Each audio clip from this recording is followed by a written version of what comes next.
Good afternoon everyone. Samahan niyo ako dito sa palengke at makikita niyo kung gaano kadami ng tao.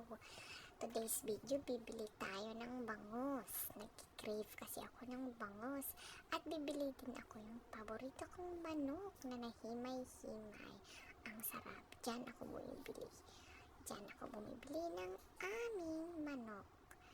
Ayan. So, punta naman tayo dito sa mga nagtitinda ng mga seafoods. Ayan, dito tayo sa wet market ngayon. Thank you sa pagsama sa akin. Ayan, ang dami. Grabe ang mamahal. Ayan pa, gusto kong kumain ng pag nag-crave ako. Punta lang ako dito sa palengke at bibili. Ayan, yung bangos. $28 lang yan. Pinalinisan ko na lang, hindi ko na lang pinakat, ako na yung magkakat kasi minsan natatanggal nila yung taba sa loob.